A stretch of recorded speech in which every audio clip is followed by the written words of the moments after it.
Bonjour, dans cette expression internétique que je vais mettre sur le site être-humain.net, donc c'est une émission de Que vivent nos relations TV, et je vais continuer à vous proposer un voyage dans le plus profond du mental humain, dans la structure même du mental, afin de pouvoir être en recul sur les fonctionnements du mental, parce que évidemment qu'ils contiennent des avantages et ils contiennent aussi des inconvénients, et le plus en tant que personne je suis conscient des inconvénients du mental, de ces distorsions par rapport au réel, et le plus je peux avoir un usage de cet outil, parce que pour moi c'est surtout un outil le mental, le plus je peux avoir un usage de cet outil qui est conscient et du coup qui apporte le minimum d'inconvénients possible.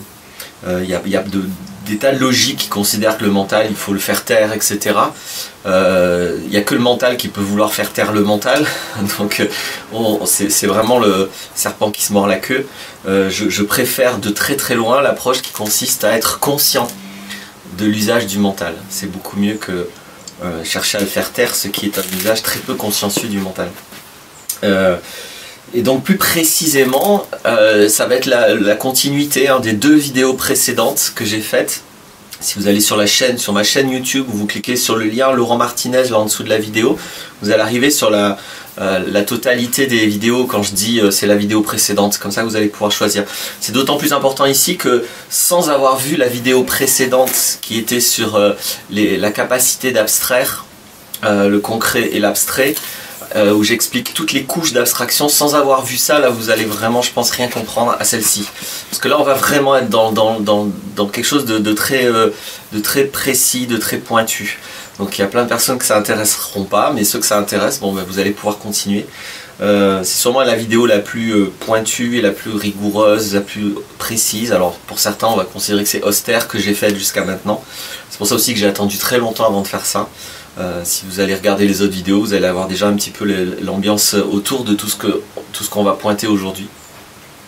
Donc il faut vraiment aller voir cette vidéo, sauf si vraiment la notion de couche d'abstraction, qui est surtout évoquée dans la sémantique générale, je l'ai rarement vu évoquée dans d'autres approches. Donc si cette notion vous maîtrisez complètement, bon probablement de toute façon vous maîtrisez ce que je vais dire là. Mais sinon il vaut vraiment mieux, j'insiste, aller voir d'abord la vidéo précédente. Éventuellement celle encore d'avant sur les inférences, mais celle-ci est moins obligatoire. Mais là on est vraiment dans une série de 3 vidéos. J'ai d'abord évoqué les inférences, ensuite la capacité d'abstraire et avec les couches d'abstraction, et là maintenant on va évoquer plus précisément la multi-ordinalité des mots. Voilà comment on peut appeler ça. Donc juste je fais un petit résumé des vidéos précédentes, très simple pour vous remettre dans le bain. On a vu donc qu'un humain, par ses 5 sens, mais vraiment les 5 sens, parce que des fois on parle de sensations pour parler de choses un petit peu autres que les 5 sens, qui sont ce que je vois, ce que j'entends, ce que je goûte, ce que je touche, ce que je sens avec mon nez, pas ce que je ressens avec ça, c'est les émotions, c'est pas les sensations. Donc avec les 5 sens, et non pas avec les émotions, non pas avec le ressenti, j'insiste, avec les 5 sens, on est en rapport au réel. Et ensuite, donc ça c'est le concret. Et ensuite, très rapidement et obligatoirement, je vais oser dire, le mental va rajouter quelque chose, on appelle ça des inférences. On va abstraire les données sensorielles, les données concrètes, qui sont déjà partielles. On ne reçoit pas la totalité du réel, on n'en reçoit qu'une toute petite partie parce que nos organes sensoriels sont limités. Et donc cette petite partie du réel, en plus, on va l'abstraire, c'est-à-dire qu'on va rajouter dessus des concepts. On peut en rajouter un peu, beaucoup. Donc ça, c'est ce que j'ai expliqué dans la vidéo précédente. Ça veut dire que le mental est structuré, mais vraiment structuré. Je pourrais presque dire la matière du mental, ça veut rien dire, le mental n'est pas matériel a priori. La matière du mental, elle est vraiment structurée en forme de couches. Il y a des couches très spécifiques et des couches très abstraites. Donc rapidement, on a vu l'autre fois que les couches spécifiques ont l'avantage d'être relativement le plus fidèle possible au réel, Donc c'est les dimensions qui permettent d'être le plus connecté au réel. Elles ont l'inconvénient de devoir être complexes, laborieuses, etc. Et plus on monte dans les couches d'abstraction, plus ça peut être simplifié, global, général. L'inconvénient, c'est qu'on est très très loin du réel. Un avantage éventuel, mais ça dépend comment on voit les choses, ça peut aussi être un inconvénient, c'est qu'on va rajouter de soi par rapport aux données sensorielles. Les données sensorielles concernent le monde, et quand j'abstrais beaucoup, je vais rajouter mes opinions, mes croyances, mes principes, etc., etc. Donc voilà un peu la situation. Donc le mental, c'est structuré en couches d'abstraction. Et donc la multiordinalité des mots, c'est la conscience du fait que un mot précis, prenons le mot amitié, je vais prendre cet exemple-là, selon si vous le pensez dans les couches basses d'abstraction ou dans les couches hautes, il n'aura pas le même sens. Donc ceci est très important. Après avoir vu cette vidéo, vous allez vous poser beaucoup de questions sur la communication, mais ça peut vous rendre beaucoup plus compétent, pardon, j'allais dire incompétent, beaucoup plus compétent à écouter les autres aussi, ou à lire. Et bien sûr beaucoup plus compétent à vous exprimer, que ce soit à l'oral ou à l'écrit. Parce que nous savons déjà, évidemment, que selon les personnes, les mots n'ont pas les mêmes définitions. J'ai fait une vidéo sur Nous ne parlons pas la même langue. Pareil, si vous tapez Laurent Martinez, Nous ne parlons pas la même langue, vous allez tomber sur cette vidéo où j'explique bien tout ça. Donc oui, un mot, selon les personnes, aura un sens différent. Un mot, pour une personne donnée, il peut aussi lui-même en avoir des sens différents. Même le dictionnaire, vous allez voir un dictionnaire, il y a toujours plusieurs sens donnés aux mots.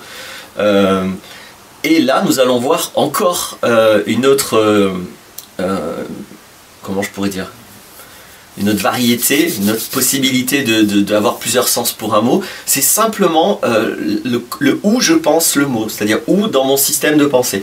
Si je le pense à des niveaux d'abstrait bas, il aura un sens. Si je le pense à des niveaux d'abstrait haut, il aura un autre sens. C'est obligatoire.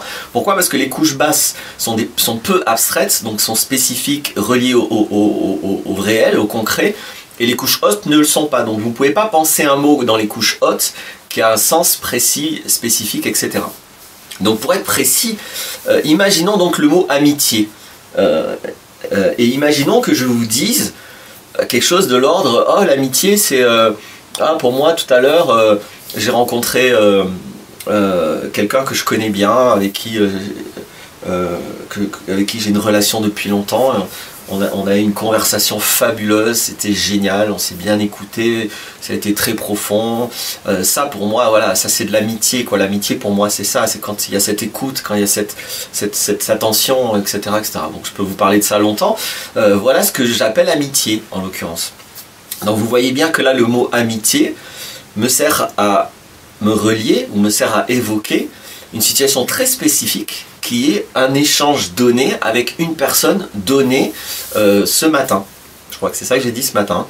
Voilà. Donc à un moment donné, je vis quelque chose, je partage quelque chose avec quelqu'un, et ça je l'appelle l'amitié. Voilà. Donc j'utilise le mot à des niveaux très bas d'abstraction. Imaginons maintenant que je vous dise, Émile, c'est quelqu'un que je connais depuis très longtemps, pour moi la relation que j'ai avec lui, ça c'est vraiment de l'amitié.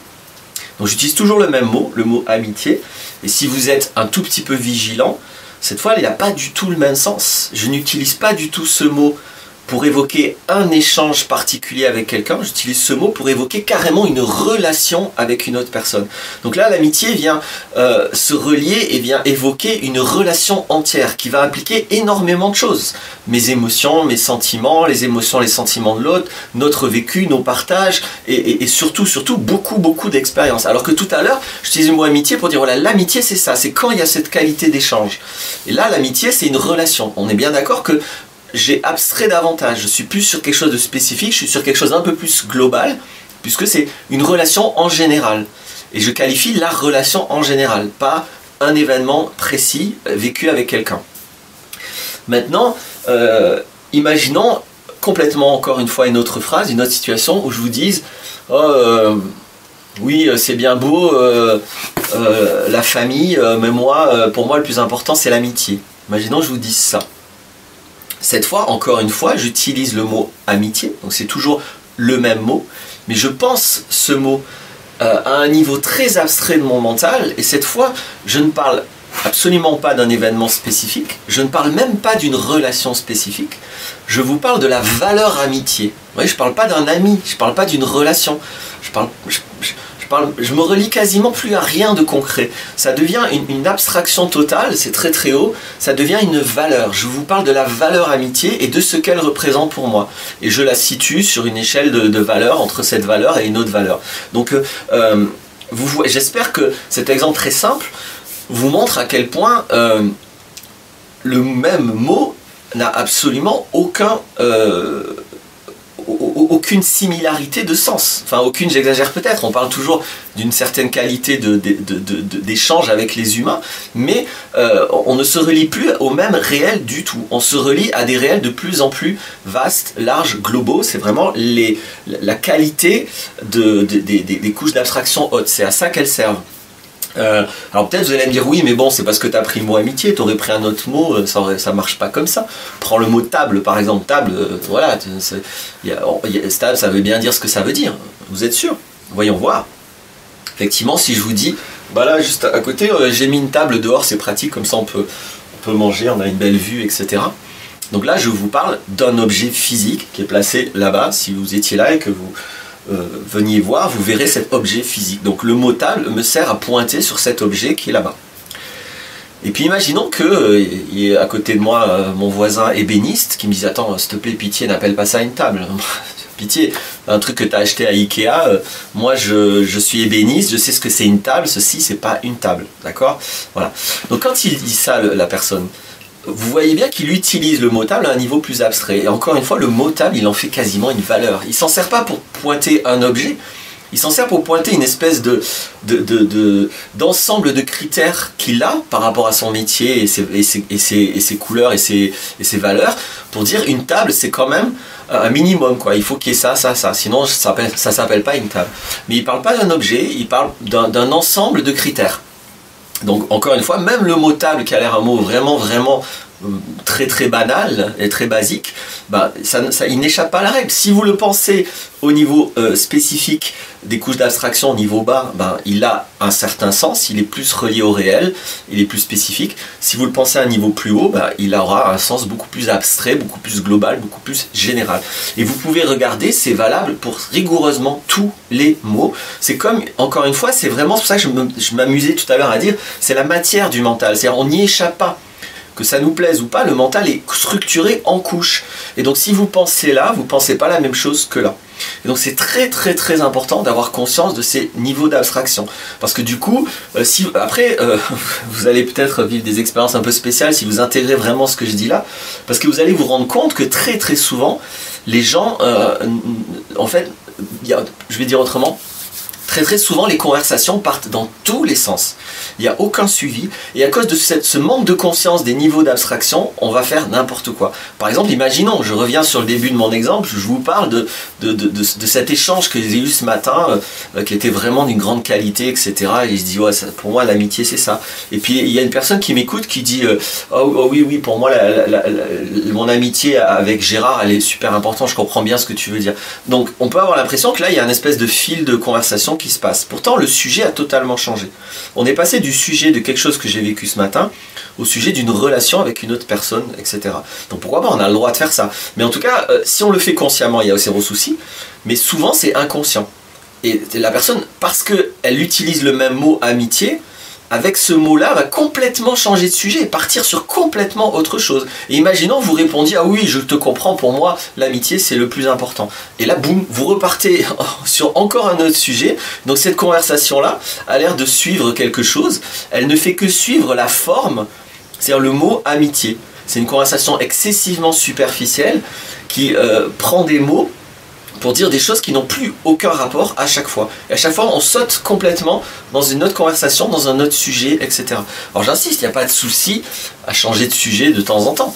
C'est juste pas la même chose si on le fait consciemment ou si on le fait inconsciemment. Et soyez attentifs, vous allez voir que des conversations qui sont vraiment suivies, où on a un échange qui permet de vraiment avoir une vue plus complète de ce dont nous parlons, ce sont des conversations très très très très rares.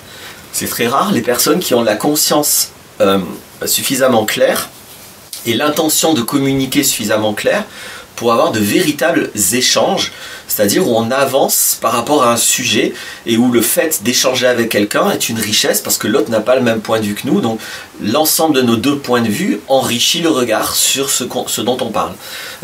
C'est ça, je trouve, l'idéal de conversation. On n'est pas obligé non plus de parler tout le temps que de ça, hein. Je veux dire, il n'y a aucun souci à avoir des conversations légères, à faire des blagues, etc. Encore une fois, ça dépend. Pour moi, c'est pas j'ai pas de jugement sur les conversations superficielles par rapport à celles qui sont plus profondes et plus constructives. Mon propos, il n'est pas de dire il y en a une qui est bien et une qui est pas bien, hein. Mon propos, comme toujours, c'est est-ce que j'ai conscience ou pas de ça? Parce que là, je vous ai parlé de cas assez simples où ça pose pas de problème, mais souvent, ça peut tourner au conflit.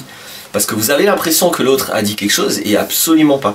Par exemple, je viens d'avoir un échange, ça me fait penser à ça, sur Facebook tout à l'heure, où quelqu'un, de toute évidence, on n'avait pas les mêmes intentions et pas les mêmes opinions. Et donc j'exprime simplement que je comprends son opinion, que je répète, que je la respecte, et que moi, mon positionnement est différent et que j'ai pas le même positionnement. Et la personne me dit oui, voilà, tu dis tout de suite que j'ai tort. Donc là, il n'y a même plus de lien formel. À aucun moment j'exprime la notion de tort-raison, à aucun moment je lui donne tort, à aucun moment je me donne raison. J'exprime qu'il y a une différence, que je respecte sa différence et que moi je suis dans une différence autre. Et ceci est transformé alors par des couches comme ça que du coup on ne sait même plus ce que la personne a fait tellement d'inférences que le respect devient la personne, parce que je pense qu'elle est sincère, je pense pas qu'elle est malhonnête. Du fait que j'exprime que je la respecte, ça devient pour lui que je lui dis qu'il a tort. Donc il y a beaucoup d'inférences entre l'un et l'autre. Respecter un point de vue, on est sur des couches assez basses d'abstraction, parce qu'on parle d'un point de vue précis, en disant je respecte ce point de vue. Avoir tort, avoir raison, c'est des notions très très très abstraites, très très globales. On est un peu dans la notion de bien et de mal, de vrai, de faux, tout ça. Donc on est complètement perché. Et la personne, clairement, elle est montée dans les couches d'abstraction et elle s'est éloignée de ce dont on est en train de parler et clairement elle le fait sans conscience. Donc ça peut tourner rapidement au conflit parce que la personne qui vous écoute sans conscience des abstractions, des inférences qu'elle fait, elle va totalement détourner, déformer, décaler votre discours et elle peut le faire sans aucune conscience de ça. Et si je voulais parler aujourd'hui de la multiordinalité des mots, c'est pour bien montrer que c'est pas seulement la compréhension de certaines phrases, c'est carrément un mot donné qui n'aura pas le même sens si vous le disiez à ce niveau-là et si la personne l'entend à ce niveau-là. Ou si vous le dites à ce niveau-là et si la personne l'entend à ce niveau-là. Donc quand on écoute avec attention quelqu'un, on va devoir non seulement entendre les mots, mais aussi essayer d'apprendre à entendre où elle se situe dans les couches d'abstraction. Je sais que ça peut avoir l'air une grosse demande ou une grosse exigence ce que je dis, mais le fait est que si je n'apprends pas à lire ou à écouter en étant aussi vigilant à dans quelle couche d'abstraction on est situé, eh bien je ne peux pas vraiment comprendre ce dont il s'agit. Et regardez ça, je vous le garantis, c'est un défaut de communication très très très fréquent, d'autant plus fréquent que c'est très très rare qu'on parle de ça. Je pense que beaucoup de personnes en écoutant cette vidéo vont entendre pour la première fois cette notion de multi-ordinalité des mots. Donc c'est étonnant que quelque chose que nous faisons au quotidien, éventuellement c'est peut-être la première fois que on vous en parle. C'est comme si vous utilisiez un marteau depuis toute votre vie et qu'on vous explique qu'en fait il y a un bouton pour que le marteau change de forme et que ce soit plus adapté à certains autres trucs, et ce bouton vous ne l'aviez pas vu. C'est un peu de cet ordre. Donc, encore une fois, on n'est pas trop une société qui mettons de la conscience sur nous-mêmes et pas trop sur le mental, et ironiquement même dans des approches un peu spirituelles ou un peu psychologiques, souvent le mental, au lieu de mettre de la conscience dessus, on le met comme un ennemi, ce qui est une très grave erreur. Il vaut mieux utiliser le mental avec conscience que imaginer qu'il suffit de l'évacuer, de le mettre de côté pour régler les inconvénients qu'il comporte. Voilà, j'espère que j'ai réussi à vulgariser cette notion qui est très fine quand même, très pointue. N'hésitez pas, mettez des commentaires si c'est pas clair ce que j'ai exprimé, je réponds aux commentaires. Je vous remercie d'avoir mis de l'attention sur vous-même en écoutant cette vidéo sur cette question-là, qui est vraiment une question intime pour chacun. Et puis je vous dis à bientôt.